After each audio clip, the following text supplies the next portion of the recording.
Buenos días a todos. Me dirijo a todos vosotros, a todos los que de una u otra manera tenéis interés en la salud, médicos, terapeutas y pacientes, que en realidad lo somos todos. En un momento u otro, realmente todos somos pacientes. Y todos buscamos la manera más eficaz y segura para recuperar la salud y, como no, la forma de prevenir la enfermedad. Esta conferencia es sobre todo para los buscadores, para los que creen que siempre hay algo que aprender. Porque por mucho que sepamos, por mucho que hayamos aprendido, siempre podemos aprovechar algo que un compañero, que un colega nos oferta como nuevo y va a ser muy útil a la hora de ejercer nuestra profesión y ejercer nuestro trabajo. Y como profesionales de la salud necesitamos tener una mente abierta y dispuesta a cuestionar, experimentar y comprobar. Entiendo que esta es la única manera de evolucionar, crecer y expandir nuestras posibilidades de curación. Lo primero para recuperar la salud es sanear el intestino. Fijaros que digo lo primero, no lo único, porque no es lo único, pero sí lo primero e imprescindible. También hará hincapié en la importancia de la relación terapéutica, o sea, en la importancia de la comunicación médico-paciente o paciente-médico personal sanitario. Es un tema del que se habla poco, al que se le da poca importancia. Pero los que llevamos muchos años en esto tenemos claro que si no hay una buena comunicación, que si no hay una buena relación con el paciente, tenemos poco que hacer. Y para finalizar, os voy a hablar de dos técnicas que para mí suponen el inicio y el final de tratar cualquier patología. Me voy a referir a la hidroterapia de colon y a la microinmunoterapia.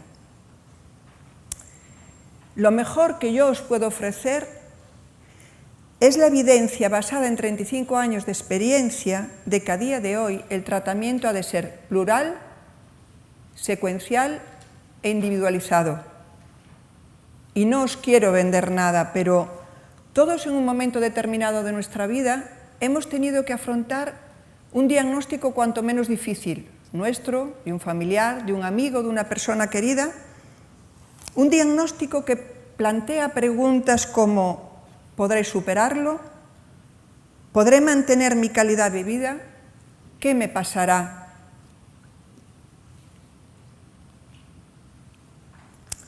Un problema de salud y sobre todo un diagnóstico importante, serio y grave nos coloca en un estado de vulnerabilidad, indefensión, indecisión y miedo.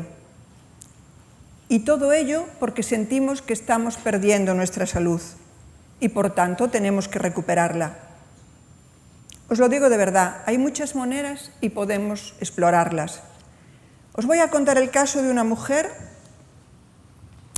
que cuando acude a la consulta viene con un diagnóstico de hipotiroidismo funcional, con una gran fatiga, más que fatiga, un agotamiento extremo, un estreñimiento muy importante, aumento de peso en los últimos tiempos, pérdida de concentración, una gran ansiedad y dolor muscular.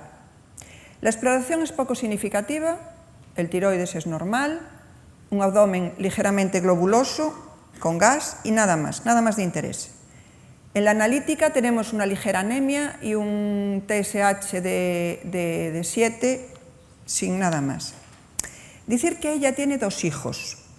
Durante el primer embarazo su ginecólogo le prescribe hormona tiroidea, pero solo durante este tiempo, es decir, la suspende al terminar.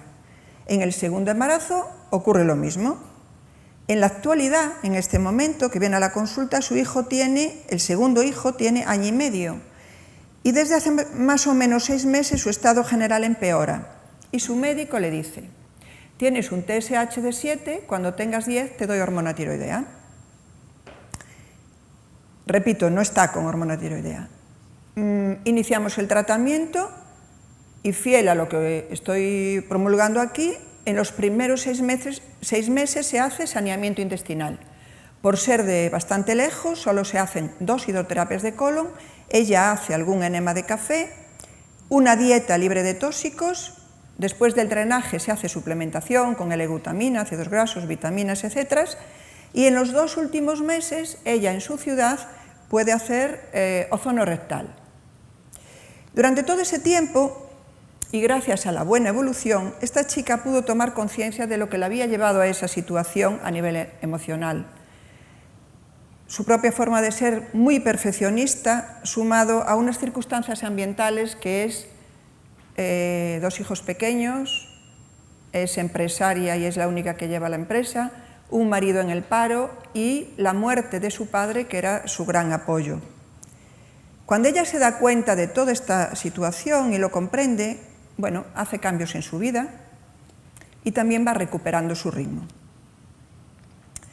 Después de estos primeros 6 meses repetimos la analítica.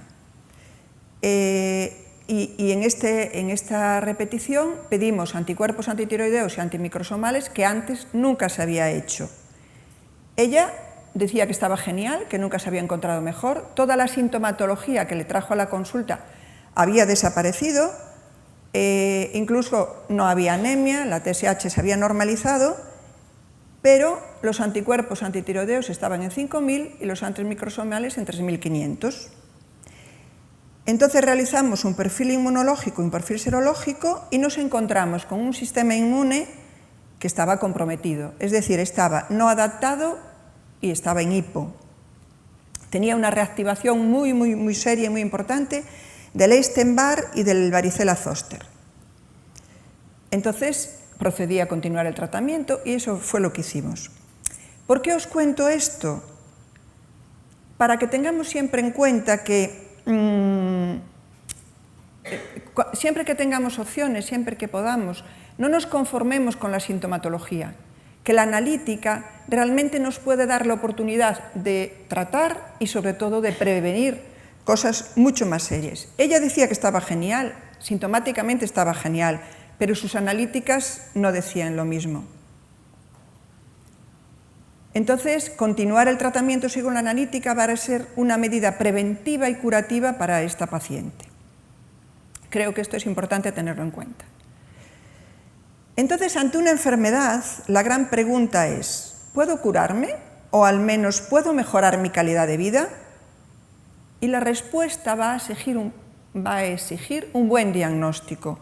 Un diagnóstico completo, preciso, un diagnóstico concienzudo, un diagnóstico que nos vaya a permitir encontrar la causa o las causas de la enfermedad. Todos sabemos que la buena noticia es que si encontramos la causa que llevó a esta enfermedad, la enfermedad desaparece. En el caso del que hablamos, el virus Epstein-Barr, no sabemos si es la única causa, pero sí que es una causa importante, por eso exige tratamiento. Por tanto, encontrar la mejor opción para recuperar nuestra salud no es el problema. El problema es bien o que la desconocemos, no sabemos cómo hacer, o simplemente lo rechazamos. Lo podemos hacer por miedo, por inseguridad, o mucha gente incluso por abandono o por pereza. Y en realidad, dependiendo del momento en que nos encontremos, la situación va a ser más o menos difícil o más o menos complicada. En realidad, es nuestra elección. Yo me permito decir, o me he permitido decir aquí, que todo proceso curativo empieza por el intestino. Vamos a recordar, ya lo hizo previamente mi colega, que el intestino es la parte terminal de un tubo, el tubo digestivo, que empieza en la boca y termina en el ano. Pero esta pared intestinal está tapizada por lo que, en la parte más interna, en la que está en contacto con la luz intestinal, por lo que conocemos como la mucosa intestinal. Esta mucosa presenta numerosas vellosidades y está formada por una única capa de células. Este es importante, darnos cuenta, tener presente e incluso informar a la gente, a los pacientes, que efectivamente está formada por una única capa de células. Unas, las más abundantes, con capacidad absortiva, que son los enterocitos, y otras, como son las células mucosas, que fabrican moco, tan importantes, y también las células membranosas, luego hablaremos de ellas. Estos enterocitos de los que hablamos tienen una forma alargada y estrecha y tienen un borde en cepillo. Este borde en cepillo y esta forma va a aumentar considerablemente la superficie de absorción del intestino, que puede llegar, y es importante que la gente lo tenga claro, a unos 600 metros cuadrados. Fijaros que estamos hablando pues la misma superficie que una cancha de baloncesto. Entonces, el hecho de que la pared esté constituida por una única capa de células, es decir, un muro hecho de un solo ladrillo, y que la vida de estas células sea muy corta, estamos hablando de 17 días en duodeno y yeyuno y de 3 días en ilion, nos pone delante de la facilidad con la que cualquier agresión en el interior de la luz intestinal pueda destruir o alterar esta pared, pero también lo fácil que es recuperar la pared intestinal cuando realmente hacemos lo que tenemos que hacer. Y eso es importante a tener en cuenta.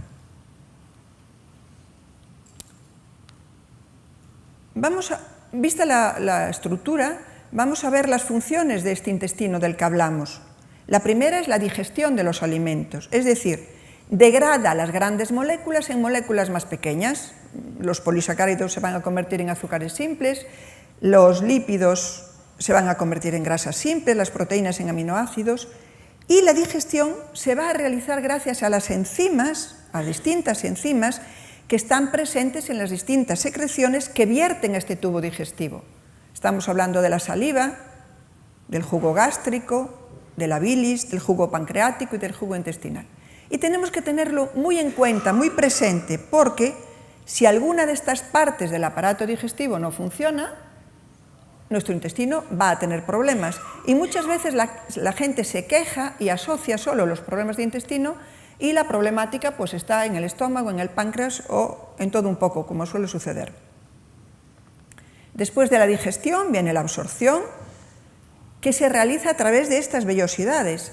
Y cuando la absorción se realiza a través de los enterocitos, bueno, estamos delante de un transporte activo válido, pero en muchas ocasiones la absorción se realiza a través del espacio que queda entre las células, entre estos enterocitos. Y cuando esto realmente es importante y es una proporción muy elevada, sabemos que llegamos a lo que conocemos como intestino poroso o síndrome de hiperpermeabilidad intestinal, que es el responsable de muchísimas patologías y de muchísimas enfermedades.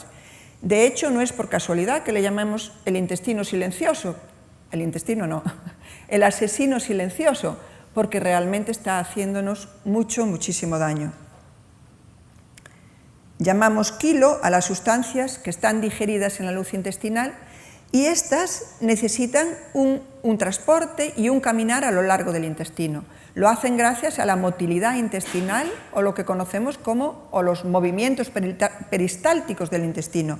Y cuando esto no sucede, que lo explicó David con mucha exactitud, estamos delante de lo que conocemos como un estreñimiento. No me extiendo más, que lo ha explicado David.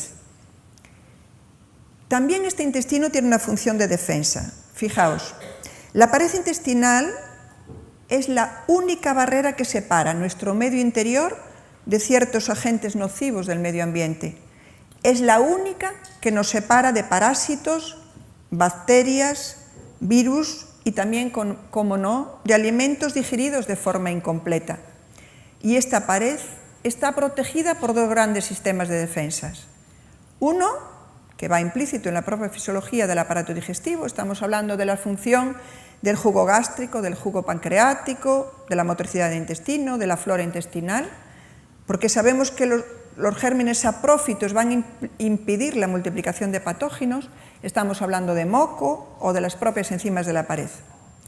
Pero tenemos otro sistema de defensa muy importante y hablamos del sistema inmune.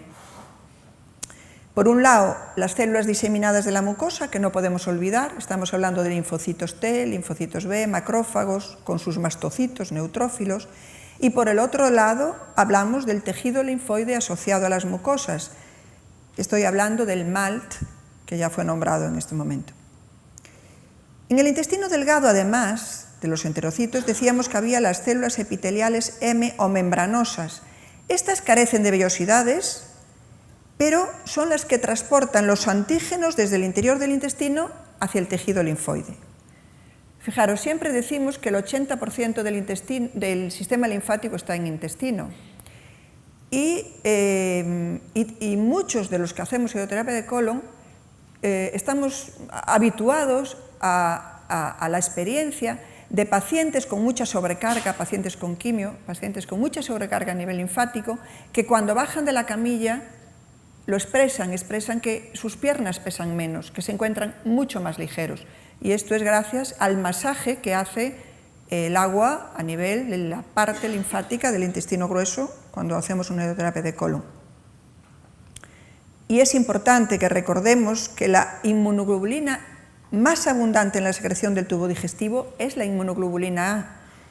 Y esta, que reconoce a los antígenos de forma específica, también es capaz de unirse de forma inespecífica a virus y bacterias y eliminarlas a través de las heces. Con ello vamos a evitar posibilidad en muchas enfermedades, debemos de tenerlo en cuenta. Por último, quiero nombrar la tolerancia oral. La tolerancia oral se refiere al hecho de que la pared intestinal, que es una barrera protectora, no es una barrera perfecta, por lo tanto va a permitir que muchas macromoléculas atraviesen esta barrera, pero sin que por ello se desencadene una respuesta inmune. Pero sin embargo existen fenómenos de intolerancia alimentaria. Todos conocemos la intolerancia a la leche, al gluten, a determinadas sustancias. Es decir, estamos delante de procesos de intolerancia. Y este fenómeno de intolerancia se atribuye al hecho de que aumenta de manera ostensible la permeabilidad intestinal. Es decir, estamos delante de un síndrome de hiperpermeabilidad intestinal. Vamos a ver entonces las causas de este intestino poroso. Primero contamos con la existencia, no debemos olvidar, de ciertos factores genéticos que pueden determinar un aumento de esta permeabilidad. También algunas bacterias, porque estos microorganismos que se multiplican en exceso se adhieren a las células epiteliales y van a provocar lesiones inflamatorias muy importantes. Estamos hablando de estafilococo, estreptococo, colibacillus, shigella, salmonella, campylobacter, yersinia, clostridium. Y la verdad es que si no los buscamos no los encontramos, pero están siendo causa en consulta de muchísima patología, por lo menos a mí me ocurre. Y es importante el tremendo impacto que la alimentación moderna ejerce sobre la pared intestinal. Y claro, comemos 5 veces al día y estamos en una sociedad de sobrealimentación. Muchas personas creen que los carbohidratos no pasa nada, los ingieres, atravesan el intestino y salen con las heces, y no es cierto. Los hidratos de carbono no digeridos y las sustancias no digeridas provocan daños importantes a nivel de la mucosa y por repercusión en todo el organismo. Yo siempre digo que es un mal rollo utilizar el alimento para calmar nuestra ansiedad, y creo que todos estamos de acuerdo. Un pediatra de reconocimiento mundial como el Dr. Samuel Guy decía que si los pacientes con enfermedades intestinales podrían curarse, solo sería a través de la dieta, y continuaba: la leche es el alimento menos adecuado para problemas intestinales y los alimentos con alto contenido en almidón, como el arroz, el maíz, las patatas y los cereales, tampoco son apropiados. Entonces, afirmaba él, podemos decir que determinados cambios en la dieta puede ser una estrategia terapéutica a largo plazo sin duda eficaz para tratar enfermedades inflamatorias intestinales. De hecho, yo creo que todos los que estamos aquí estamos de acuerdo en ello y lo vemos todos los días. Algunos medicamentos también tienen efectos nocivos sobre la pared intestinal.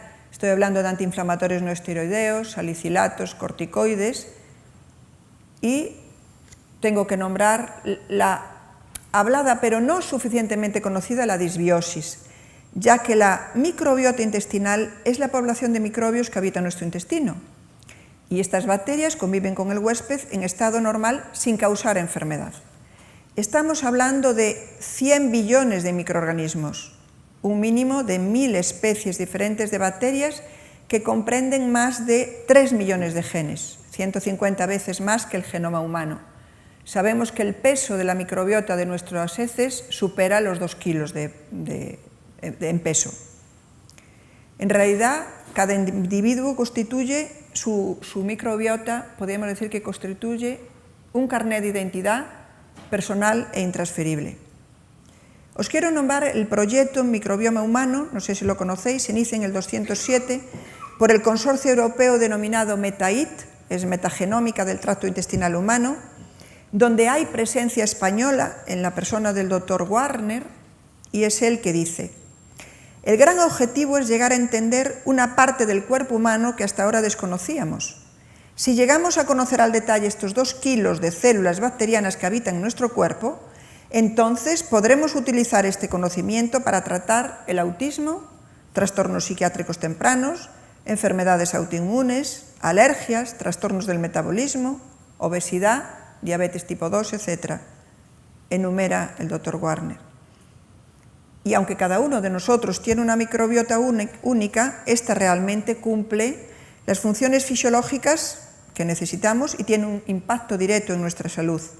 Estamos hablando de digerir ciertos alimentos que estómago e intestino no son capaces de digerir, que participen en la síntesis de vitaminas, como la beta-K, contribuir en las agresiones de otros microorganismos, desempeñar un papel importante en el sistema inmune, etc. Sabemos que los expertos los consideran un órgano adquirido. Esta microbiota que evoluciona a lo largo de nuestra vida, que varía según nuestra alimentación y el lugar donde vivamos, realmente no tiene nada que ver en la misma persona la microbiota de los 3 años con la de los 6, con la de los 9 o con la de los 80. Llamamos disbiosis a aquellas alteraciones del equilibrio del ecosistema intestinal y cuando esto ocurre percibimos ciertos efectos fisiológicos que nos pondrán en alerta. Pero ya no hablo de los médicos o el personal sanitario, hablo de las personas, de cada una con su funcionamiento intestinal. Cambios en la consistencia, en el volumen de las heces, lo que enumeró antes mi compañero, el doctor Pérez León, de la escala de Bristol, alteración en la producción de gases, fenómenos de fermentación en putrefacción. Creo que la población tiene que tomar conciencia y enterarse de que estos cambios que cada persona nota en sí mismo están hablando de una alteración de la función intestinal y, por ende, una alteración en toda su biología, en todo su cuerpo. Entre las causas de esta disbiosis intestinal tenemos consumo de ciertos alimentos, estamos hablando de los alimentos desnaturalizados, ricos en azúcar, harinas blancas, colorantes, conservantes, plaguicidas, pesticidas. Todos conocemos el efecto de los alimentos. No olvidemos las causas de tipo anatómico, estenosis intestinales, que muchas veces muchas personas no saben que tienen esta problemática, consecuencia de procesos inflamatorios crónicos, muchas veces que pasan desapercibidos, diverticulosis, operaciones del tracto digestivo, como la gastroenterostomía, infecciones intestinales severas, desde la disentería, el tifus y la micosis intestinal también, trastornos funcionales crónicos del tubo digestivo, enfermedades que en principio no relacionamos con el tubo digestivo porque tienen mucha afectación sobre la disbiosis, contaminantes ambientales, que hoy no es el tema, pero sabemos el gran daño que repercute sobre la microbiota los metales pesados, como es el mercurio, el aluminio, y hoy tenemos manera de cuantabilizarlo. Medicamentos, no solo me refiero a los antibióticos, sino sobre todo antiácidos, inmunosupresores, corticoides, anovulatorios y, como no, las radiaciones ionizantes. Y por último, no puedo dejar de comentar las situaciones de estrés. No es por casualidad que se llama al intestino el segundo cerebro, porque hay una comunicación directa y bidireccional entre nuestro cerebro y nuestro intestino. Una microbiota alterada es percibida por el sistema nervioso entérico y va a provocar alteraciones del comportamiento, alteraciones del estado cognitivo y emocional, y un estado de estrés a nivel cerebroemocional también va a repercutir de manera bioquímica y fisiológica en la función del intestino. Realmente son datos comprobados que los niños con autismo tienen una microbiota diferente respecto a individuos sanos. Entonces la pregunta es, ¿qué fue primero, el huevo o la gallina? En este caso yo creo que la situación se retroalimenta, es decir, a medida que aumenta la disbiosis aumentan enfermedades y a medida que aumentan las enfermedades también aumenta la disbiosis y, como no, al revés. Entonces el tratamiento exige una modulación de la microbiota mediante dieta, probióticos y hoy en día, soy la tercera que lo digo hoy, estamos delante del trasplante fecal. El trasplante fecal es la transferencia de microbiota de un individuo sano a uno enfermo para restablecer ese equilibrio alterado a causa de una enfermedad o infección. En Estados Unidos, que es pionero en el trasplante fecal, existe un primer banco de cacas del mundo en Boston, muy conocido, que se llama el Instituto OpenBiome, donde las heces mezcladas con glicerol, para que no se estropeen, se almacenan en frío. A cambio, los donantes reciben $40 por deposición y $50 extra si lo hacen 5 días en una semana. Según estos, realmente si tenemos un intestino sano y que funcione bien, realmente nuestra mierda vale dinero, merece la pena, ¿verdad?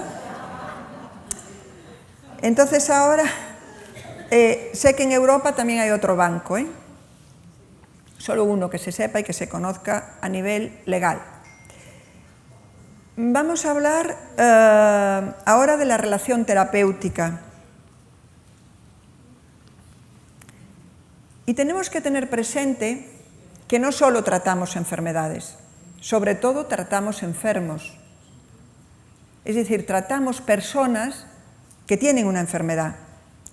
La relación terapéutica es una relación basada en la comunicación y, por tanto, en la comprensión, en comprender a la persona que tiene esa enfermedad.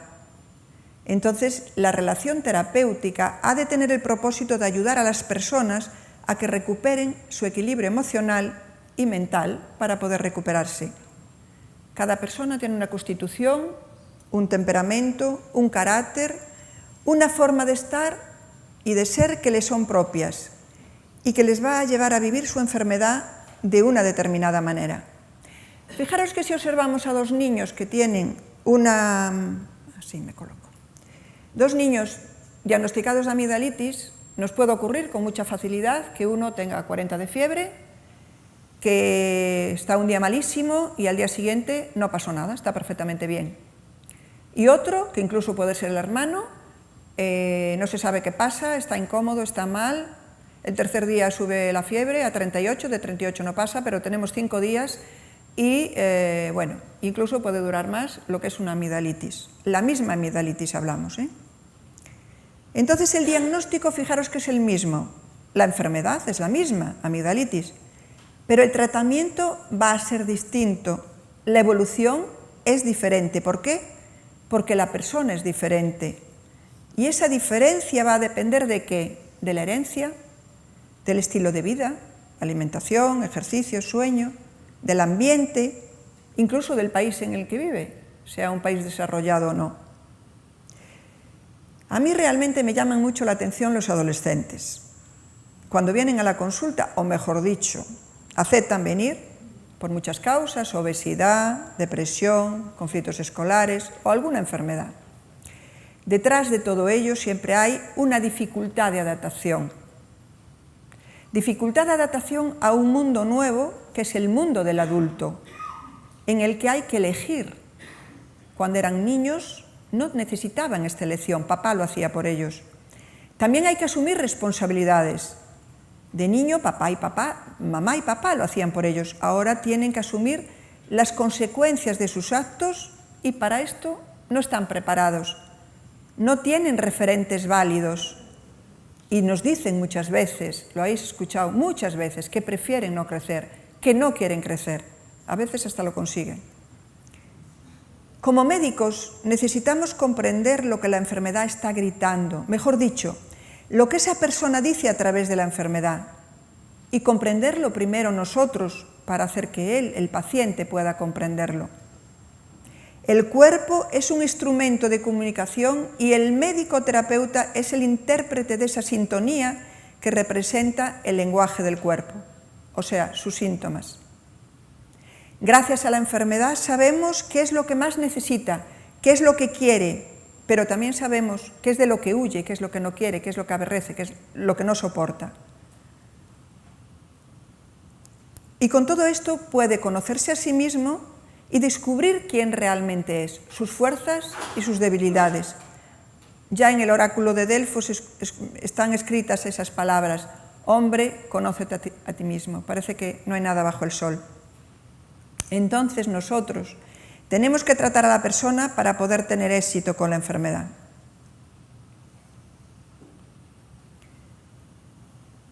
Como médicos, logramos curar pocas veces, aliviar a menudo y consolar siempre. Estas sabias palabras corresponden a dos médicos franceses del siglo XIX que para mí tenían claro a dónde podemos llegar. Los médicos no curamos, es la propia naturaleza quien lo hace. Nosotros o colaboramos o ponemos obstáculos. Podemos recordar a Hipócrates, al que llamamos el padre de la medicina, médico griego que en el año 460 a 370 a.C., cuando la medicina estaba en manos de supercherías, magos y filósofos, es el que inicia lo que hoy conocemos como visita médica, basada en la inspección, la exploración y la observación del cuerpo humano, y también la reacción ante determinados estímulos. Y es él quien, fruto de la observación, se da cuenta que determinados alimentos eran curativos al tiempo que otros hacían daño. De ahí vienen sus conocidas palabras, que tus alimentos sean tu medicina. Pero cuando esto no era suficiente, detoxificaban el cuerpo con enemas, ventosas, ayunos, es decir, buscaban el alivio.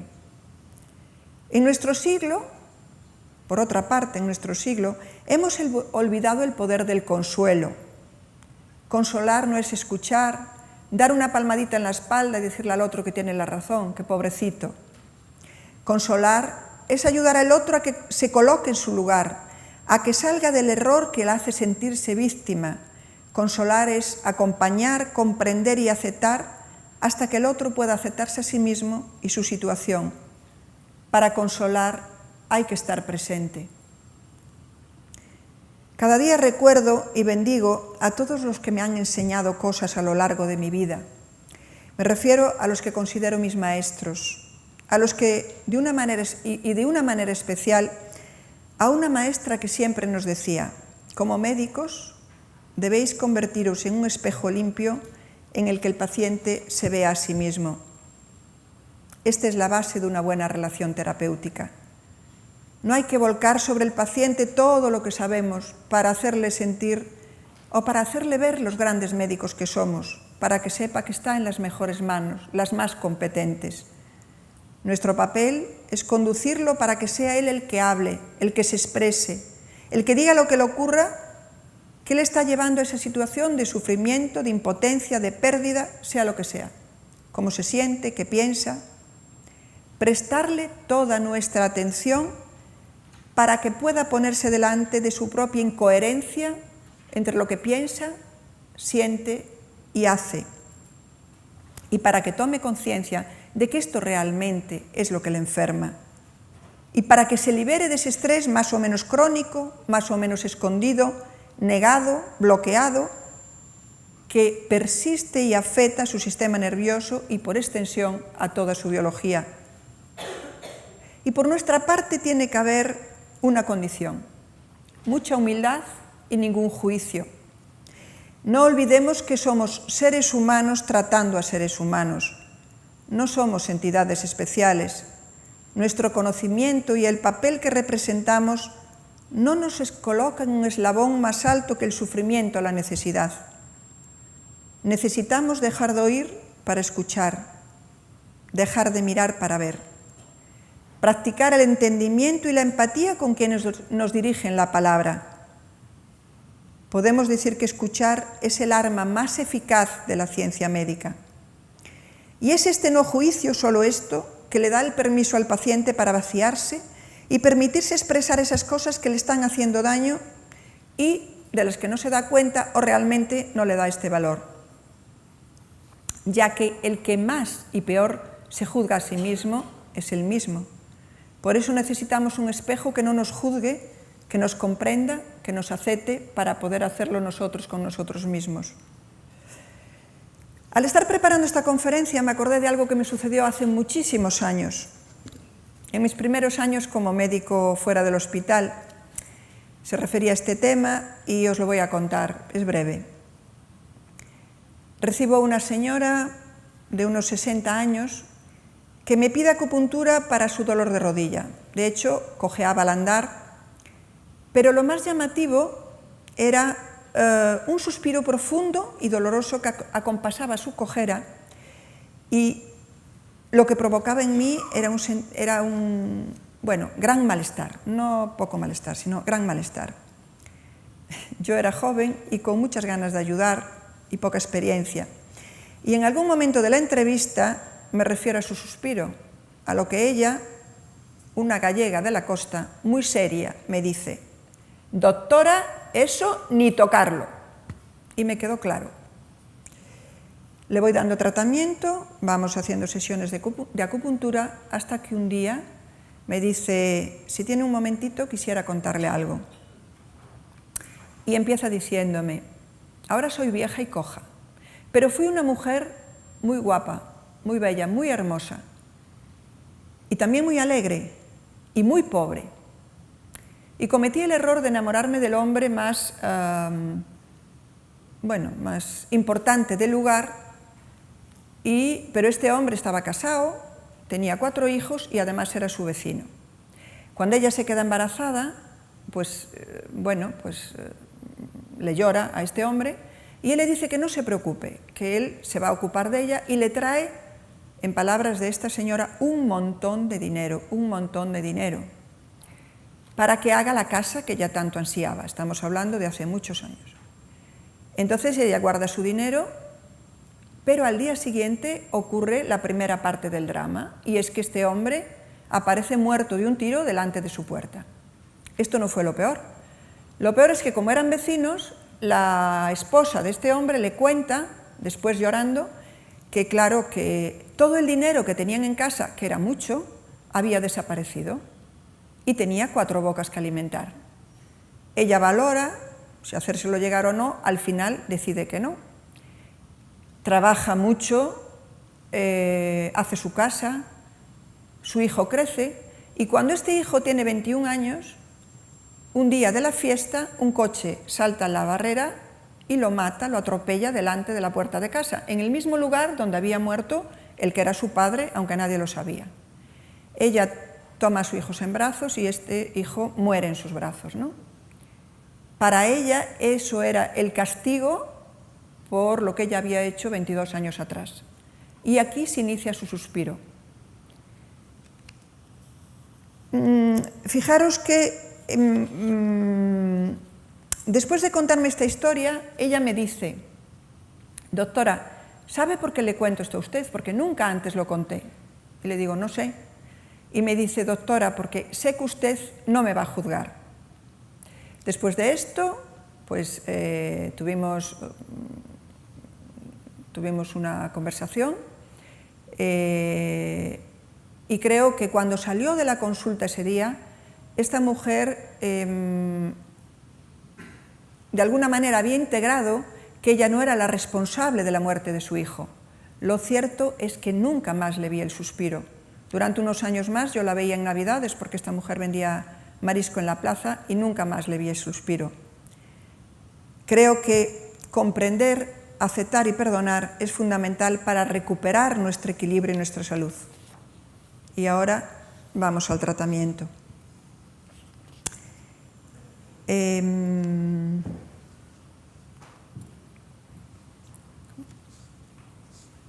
Bien.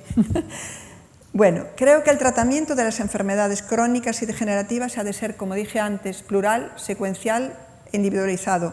Plural porque no llega con una sola cosa, una sola técnica, un solo tratamiento. La enfermedad crónica hay que darle más de un punto de vista. Hay que abordarla desde más de un punto de vista.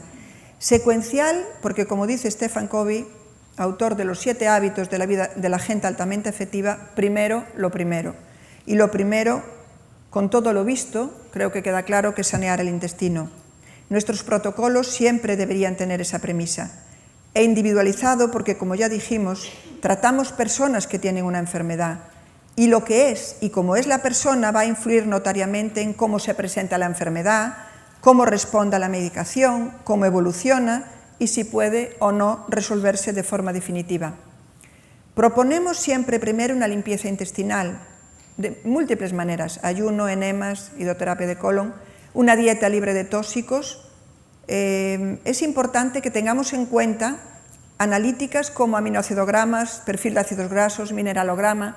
Veis que yo hablo de la importancia de las analíticas. Una, porque testifican, dejan testimonio de nuestra labor.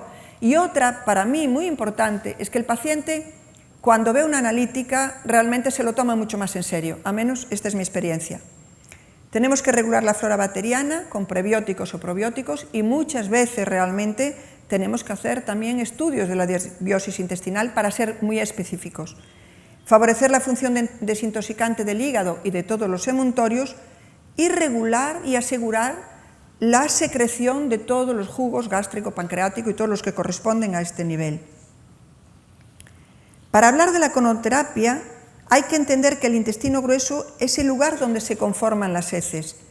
Decimos que tiene un montón de recovecos, una superficie enorme de absorción, pero tenemos que tener cuidado que no esté ocupada o cubierta de materia fecal, porque si lo está, esta función es nula o está muy disminuida. Lo dejó muy claro David con el estudio que hizo con anterioridad. Muchas autoridades en la materia coincidían en afirmar que la muerte se inicia en el intestino. La autointoxicación intestinal es la responsable de un gran número cada vez mayor de problemas de salud. Por eso los antiguos decían: cui bene purga, bene cura. Y para ello tenemos la irrigación colónica o hidroterapia de colon, que es una macrolavativa que permite una limpieza total del intestino grueso. Y para ello se utiliza un aparato, gracias a Dios, que existe, especialmente diseñado. Nuestra actual alimentación, con exceso de carbohidratos refinados y poca fibra, es un obstáculo para el funcionamiento del intestino. Y estos errores dietéticos que hacemos día a día y año tras año van a hacer que aumente esta costra que se forma y que se pega a las paredes y que hace muy difícil el mantenimiento de la buena función del intestino. Con la colonoterapia tenemos que asegurarnos que vamos a mantener esta función emuntorial del intestino, esta función de limpieza, y también, como no, podemos utilizarla, y de hecho es interesante que lo hagamos, como método de diagnóstico. Cuando nosotros vemos a través del visor del aparato de hidroterapia de colon lo que elimina este paciente, tenemos muchísima información y se la podemos dar al paciente y él lo puede ver. El aspecto de las heces, el estado de los residuos, alimentos mal masticados, alimentos mal digeridos, la presencia de parásitos, el exceso de mucosidad, cuerpos extraños, sangre en heces. Todo esto lo vemos sin más que prestar atención al visor. Un efecto importante de la hidroterapia de colon es el arrastre de parásitos y bacterias patógenas que son responsables de la fabricación de sustancias tóxicas como es el indol, el fenol, el escatol, que tras su absorción tiene que ser el hígado el que lo metabolice. Por eso la hidroterapia de colon tiene una muy buena prensa, no solo en el estreñimiento, sino también en todas estas personas que tienen cefaleas, dolores de cabeza, migrañas, que tienen que ver con la autointoxicación intestinal. No olvidemos el valor que tiene el intestino a la hora de realizar técnicas de diagnóstico, porque, como colonoscopia, hemopaco, etc. Porque un intestino limpio y libre de sustancias que obstruyen va a hacer que podamos tener unas imágenes mucho más claras, mucho más reales, ¿no? Y, como no, tengámoslo en cuenta que nos prepara como situación que prepara para una buena cirugía, sobre todo una cirugía abdominal. Y las contraindicaciones no os las voy a decir, ya las tenéis ahí escritas, pero sí voy a deciros otra cosa. Se difundió de forma pública y notoria la idea de que la hidroterapia de colon puede hacer daño, que es un peligro realizarla. Y está claro, como todo lo que puede hacer mucho bien, también puede hacer mucho daño, sobre todo si se utiliza mal, sin disponer de la formación adecuada o en manos de locos o un desalmado. Nadie que tenga o que disponga de hidroterapia de colon va a hacerle o va a prescribir una hidroterapia de colon a una persona que tiene una enfermedad inflamatoria intestinal y menos en una fase aguda. Esto no lo va a hacer nadie. Entonces, es que claro, yo he escuchado, si a una persona con un intestino inflamado haces una hidroterapia de colon, como dicen en mi pueblo, fas unha desfeita. Pues claro que sí, pero a nadie se le va a ocurrir esto. Y esto creo que es lo que tenemos que dejar claro. Un bisturí es un instrumento especialmente útil en manos de un buen cirujano, salva la vida. Pero claro, también puede ser un arma muy peligrosa si la utilizamos de una determinada manera y no por esto se retire el bisturí de la circulación, ¿no? Y de todos modos entiendo que debemos ser profesionales muy bien preparados.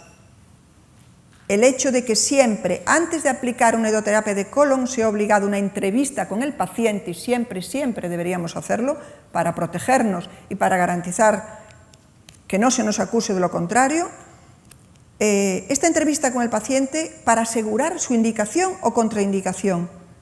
Y esto nos va a prevenir de cualquier irregularidad. Y, como todo lo que tiene que ver con la salud, creo que tenemos que hacer real a cada instante el primer postulado del juramento hipocrático. Lo primero, no hacer daño y buscar todo lo que está en nuestra mano para ayudar a la persona enferma, para ayudar a la persona a curarse.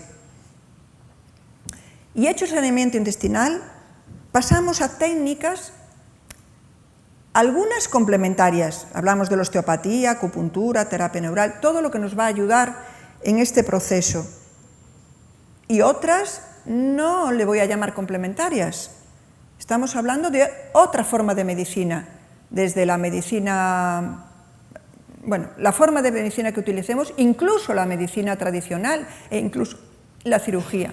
Creo que realmente debemos trabajar de forma integral y contar con todo lo que tenemos en nuestra mano para realmente, el primero, lo más importante para nosotros es el paciente, ¿no?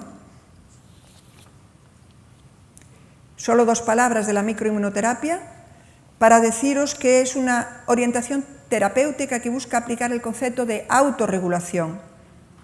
Ella es la que consigue la penetración de nanopartículas en una célula diana, utiliza el sistema inmune innato, el adquirido y el genoma. Sabemos que el papel del sistema inmune es controlar la invasión del organismo por parte de agentes patógenos y su posible proliferación. Ante un agresor, primero se afecta la inmunidad innata, identifica y ataca al agresor. Si la respuesta de la inmunidad innata es suficiente, se destruye al agresor y después de la guerra, paz y gloria. Esto ocurre en el 80% de los casos, el 20% no acaba aquí, por tanto tiene que entrar en juego la inmunidad adquirida, lo que conocemos como células de memoria, linfocitos T, linfocitos B, células natural killer, que se dirigen al agresor de forma específica. Y los 2 sistemas son complementarios y interactúan uno con el otro. Sabemos que el sistema inmune tiene una importante función en el reconocimiento y la discriminación entre lo propio y lo ajeno. Hace tiempo se decía que las infecciones se erradicaban del planeta, y veis que nada de esto es cierto. No hemos ganado la batalla a los microbios. Una bacteria o la matas tú, o sea, tu sistema inmune, antibióticos, o te mata ella a ti en los próximos 5 días. Mientras que un virus no te mata, no le interesa. El virus se instala en ti, se queda en un lugar del cuerpo y no mata a la célula. Es un parásito perfecto. Necesita la célula, habita en la célula y lo hace de forma silente y escondida. Cuando la persona tiene el sistema inmune comprometido, esta célula sobreviviente continúa produciendo virus y se instala una infección crónica, dando una sintomatología no aguda, sino crónica, incluso cíclica, cada cierto tiempo, un dolor articular que dura 2 días, desaparece y así estamos. En este momento, dentro de la medicina, hay muchas enfermedades en las que está implicada la inmunidad y no tomamos cuenta de ello. Estamos hablando de tiroiditis, psoriasis, enfermedades degenerativas y crónicas, las autoinmunes propiamente dichas, ya sea así, pero infecciones y reactivaciones virales que no le prestamos atención, no vamos detrás de ellas, enfermedades relacionadas con el estrés e incluso patología oncológica. Entonces, es inteligente que antes de diagnosticar y tratar el sistema inmune nos tomemos un tiempo atendiendo al tubo digestivo. El 80% de las células de la inmunidad está en el tubo digestivo. Tenemos que arreglar primero el tubo digestivo, sanear el intestino. Por eso decimos y repetimos que lo primero es sanear el intestino. Para concluir, os recuerdo la importancia y necesidad de un saneamiento intestinal como primer paso para resolver cualquier enfermedad y más las crónico-degenerativas o autoinmunes. Segundo, la gran utilidad de la hidroterapia de colon en la limpieza y detoxificación del intestino y por ende de todo el organismo. No solo un intestino saneado podrá aprovechar adecuadamente todo trabajo de cambio de dieta, de aporte de complementos nutricionales y la autorregulación inmunológica, si no, no puede ser. Y por último, no podemos olvidar que el tratamiento ha de ser plural, secuencial e individualizado. Muchas gracias. ¿Tenéis alguna pregunta?